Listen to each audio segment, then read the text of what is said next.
You see fun, everybody. See fun. Welcome to Seattle Hempfest. How are y'all feeling? What a perfect day, huh? Hey, you know what I like best about this moment right now is that I got weed in my pocket. Pre-rolled Cavi Gold cones, by the way. And ain't nobody can do a damn thing about it. It's legal for me to have weed in my pocket. Now, that seems like a simple thing, and I know a lot of people get up and talk about, well, we can't grow yet. Yeah, I know. Oh, it's overtaxed. Yeah, I know. But I got weed in my pocket. Ain't nobody can do a damn thing about it. Now, this suddenly became special to me. How many people out there have been hassled by cops or arrested or detained over marijuana? Yeah, I never had. I'm originally from Boise, Idaho. And I've been smoking weed since July 4th, 1990, and I never once, not once in 22 years of smoking weed, had a hassle with the man. Now, a large part of that is because, as comedian Paul Mooney says, I have the complexion of protection. I chose at a very young age to be white, so that really helped a lot. I don't know if you've seen what's been going down in Ferguson, Missouri, but that's just a small glimpse of what's going on in this country. When everybody's upset about these armored carriers and cops in shields and throwing in tear gas grenades in Ferguson on the news, everyone's shocked. Those of us been fighting the drug war are like, oh, look, the toys they've been buying from the drug war that they've been using on our no-knock raids to bust people that are growing plants. Looks familiar to all of us. I digress. So I'd gone 20-plus years, never had a problem with the man until this 420, when I was invited to present at the Cannabis Cup in Denver for 420, we decided to take a road trip from Portland, Oregon to Denver, Colorado. Now, I know about public school and geography, but if you can imagine a little map and you can draw a line that goes from Portland, Oregon to Denver, Colorado, there's a couple of states you go through, either Idaho and Utah or Idaho and Wyoming. Now, I'm originally from Boise, Idaho, so I'm like, hey, let's go through Idaho. We'll visit my folks. Hi, Mom and Dad. Be cool. And then my roommate, he got a kid in western Colorado, so going through Utah and hitting there would be good so he could see his brand new grandchild he'd never seen before in his life. So we decided to take a road trip because, you know, we're Americans. And we take road trips. It's what we do. We don't have to show our papers. We don't have to have permits. We're free to travel. Now, my roommate is a medical marijuana patient. He's a 69-year-old Vietnam vet. And my assistant at the time was a medical marijuana patient, young man who has got a lot of pain issues, a lot of back problems and such. So we headed out on our road trip knowing, yes, we have some medicine on us going through Idaho and Utah. Now, that is not a wise thing. But again, I've never been busted before in my life. I've always kind of skated through. I thought, no problem. We'll just make our little road trip. We'll be low profile. Now, the problem is, I can be kind of low profile because, let's face it, I kind of look like a cop. And Larry, he's a 69-year-old Vietnam vet. No one's going to give him problems. He's got silver hair. He's cool. My assistant at the time, however, young Rastafarian gentleman, white with long redhead dreadlocks, all the way down to his calves. So we're like, you stay in the car. Okay, when we're in Utah or in Idaho, you stay in the car. We'll go into the convenience store. We'll take care of whatever you want. You stay in the car. So we're driving down, getting down through Idaho, making it just fine, and we're getting toward the Utah border, and I see these signs along the side of the road that say, drug checkpoint ahead. County sheriff's drug dogs in service. Drug checkpoint ahead. Now, I'm informed, I know that this is a trick. Constitutionally, there's no such thing as a drug checkpoint. What there is such a thing as is putting up a drug checkpoint sign and then watching the people who get off on the exit before it and then messing with them, right? Because a drug checkpoint's unconstitutional. They can't stop you to check for drugs. Some states can do it for DUIs, for alcohol, but they can't do it for drugs. So this is a well-known cop trick to get you to pull off or to pull aside the road and stash stuff on the side of the road, and they're watching, and then they bust you, right? So I'm like, dude, we're going to keep driving, keep driving, keep driving. So we got out of Idaho, got into Utah, got into the first little truck stop there in Utah. Me and Larry, we get out, me and the Vietnam vet roommate get out, go into the convenience store. Coming out of the convenience store, I noticed that my assistant had then gone out into the convenience store. And that's when I also noticed there were 2 cop cars there getting gas. And an unmarked one sitting over there. Oh, this isn't going to be good. So, we all get back in the car, like, everybody be cool. Larry starts driving off. We're in a Cadillac, right? We're in a pretty low-key car, but it's got Oregon plates on it, and we're in Utah. We start to drive off. We're not 4 miles down the road when the sheriff SUV with canine on the back of it is pulling us over.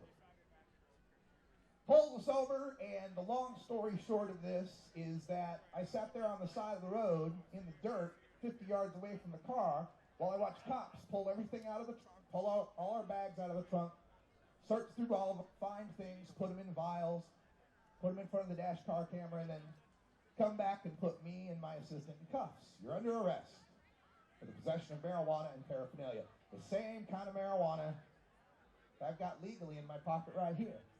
From there, it was a drive, about a 45-minute drive in handcuffs to the Brigham City Jail, which, by the way, I was arrested in the most northern part of this county, which is the largest county in Utah, and the county seat is in the most southern part. So I literally took the longest ride in a cop car you could take in Utah.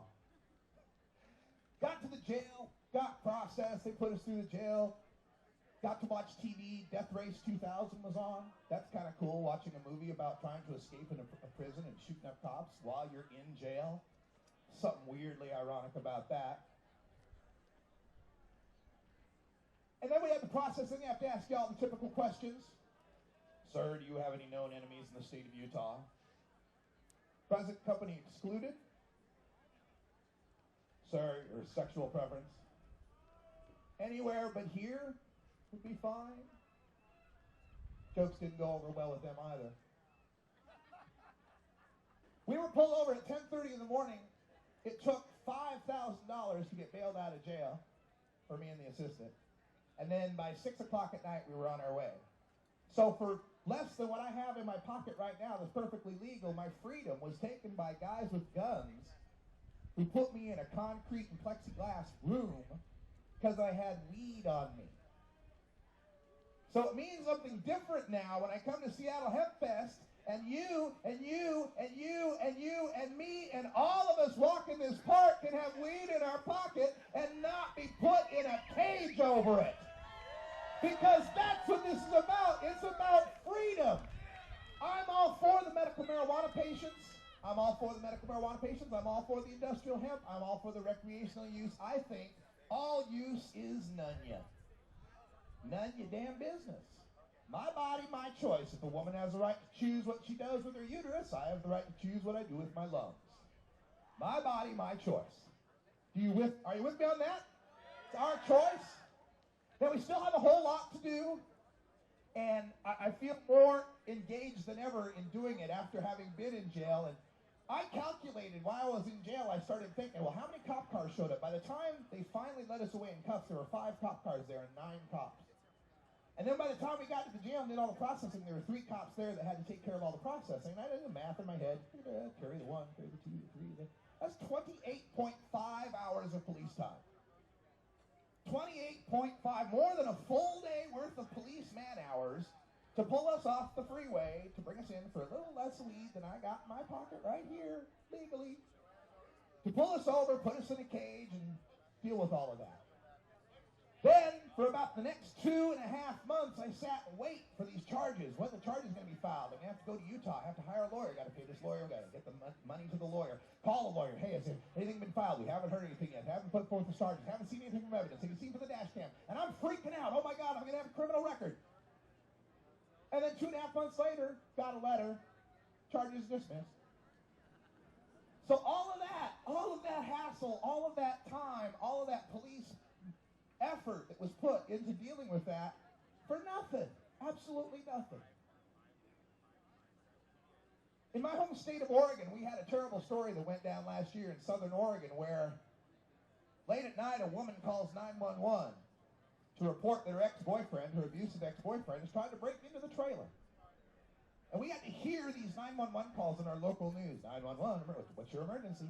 Oh, my ex-boyfriend's trying to break in the trailer. He's pounding on the doors. I've got him locked out. I have a court order against him. What should I do? And the 911 operator had to say, sorry, we don't have anyone to send to you. There were budget cuts, you see, and they didn't have enough officers to staff, 24 hours.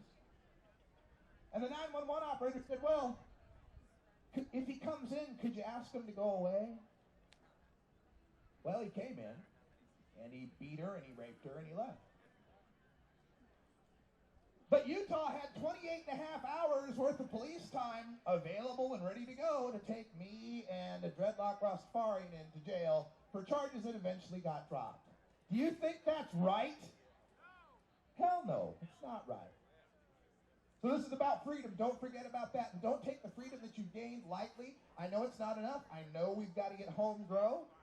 I know we've got to get more expansive limits. And in Oregon, we're going to work on that. I'm a part of something called the International Cannabis Business Conference. It's taking place September 13th, or 14th and 15th, just 3 weekends away at the Portland Convention Center because, folks, thank you for legalizing weed first, but Portland is going to be the place for legal weed, let me tell you. We are legalizing 1 ounce of marijuana, 4 plants at home, 8 ounces at home, 16 ounces of edibles, 72 ounces of tinctures, 1 ounce of store-bought concentrate. Double those amounts are decrim, just a ticket. And you have to have over 4 times those amounts before it's a felony. The initial Legislative Review Office analysis on this has speculated that with our $35 an ounce flat tax, we're going to be selling weed at $140 an ounce. Who likes $140 an ounce weed? Yeah, I'm pro that. So congratulations for legalizing first, but honestly, 20 bucks a gram, 25 bucks a gram, that can't stand for very long, man. That's just intro. That's just first time, man. That's got to come down. And we in Oregon are going to pass Measure 91, legalize that, crash that price, raise that supply, and the legislators in Olympia are going to start hearing from these business owners in Vancouver, down there in Clark County. They're going to say, hey, my pot shop's going under because down there in Portland they're selling for $140 an ounce. And those legislators are going to listen to those business owners, and they're going to want to lower those taxes. They're going to want to make your system better to compete with Oregon's system. And the more states that legalize, the more competition there is, and the more we overgrow the government. Thank you. I'm Radical Russ Belville, 420radio.org. Have a great Hempfest, folks. Thank you, Radical Russ. Radical Russ, we can always count on him.